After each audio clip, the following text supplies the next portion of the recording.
in central Jakarta is one of the largest textiles markets in Southeast Asia. But it's quieter here than usual. Many vendors have told Al Jazeera they are continuously discounting their products. And yet, sales are hard to come by. In the market, for the past 5 months, sales have fallen. Monthly sales are about 60% less than before. Even though we've lowered prices, there's still no takers.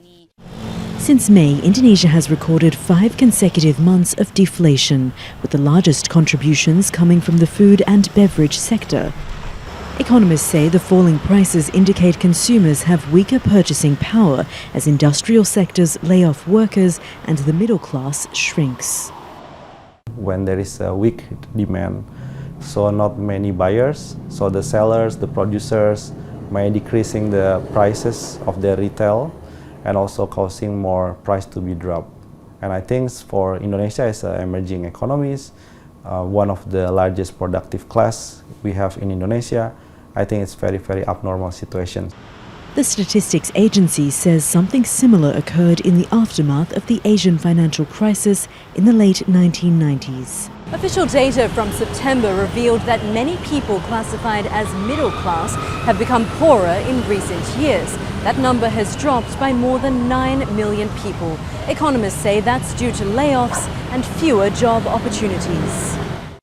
Middle-income earners play an important role in stimulating economic activity. Indonesia is one of the world's largest consumer markets, with private consumption by the middle class a key driver of economic growth. Shoppers at this market told Al Jazeera they've cut back on spending. I work as a housekeeper. Before that, I sold ready-made meals. Sales were slow and I couldn't cover my expenses. Making money these days is a headache. The economy is difficult. Finding work's hard and getting money to start a business is challenging.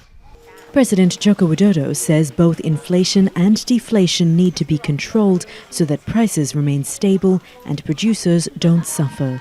Economists say the government needs to provide incentives for consumers to spend and support small and medium-sized businesses. Jessica Washington, Al Jazeera, Jakarta. Mary Pangestu is a professor of international economics at the University of Indonesia. You're joining us live from Jakarta. It's great to have you on the show. Explain to us, please, for non-economists preferably, how bad is the situation in Indonesia? Well, I think everybody's looking at this 5 consecutive months of deflation and comparing it to the financial crisis as well as COVID. Also, the other time we had deflation was during COVID, and kind of linking it to collapse of demand. I do think if you try to understand what happened in the last 5 months, yes, there is probably a weakening of demand, but not a collapse of demand like what happened in the past. That's one point. Second point is that there was also, because it's the food prices that fell, and it was actually linked to increase in production, including something like chili. Chili has actually a big impact on our inflation. So there was a high supply or high increase in production of chili, which did lead to a depression of the supply of chili, as well as transportation because of the lower energy prices, right?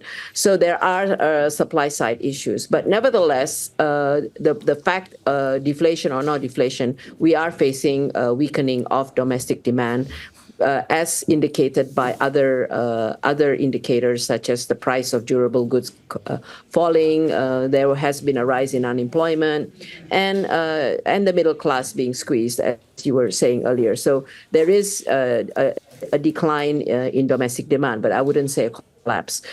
So these issues have to be addressed either by fiscal or monetary stimulus for increasing domestic consumption, as well as addressing issues that would not increase the cost of living for middle class especially. We have social transfers for the poor households, but it's really now how do you address the middle class? Okay, you said this needs to be addressed with fiscal and monetary stimulus. For those of us who've forgotten our economics lessons, what does that actually mean? What it means is that on the monetary side, actually, Bank Indonesia, in line with the Federal Reserve reducing the interest rate to stimulate investment and reduce investment costs, that's already happened, and it has had a positive effect in terms of appreciation of the rupiah and therefore reducing the channel from imported inflation. On the fiscal side, we have limited space to have the fiscal stimulus, but I think if the government could focus on spending in that limited fiscal space to encourage or to stimulate consumption, both for the lower middle class, the lower classes, the poor households, as well as for the middle class. And for the middle class, this may mean things like not raising the value-added tax, for instance, which was supposed to be raised by another 1% next year, reducing other costs for doing business for the small and medium-sized enterprises, and probably also providing some stimulus, maybe through financial channels like lower access to lower credit for the small and medium-sized enterprises and so on.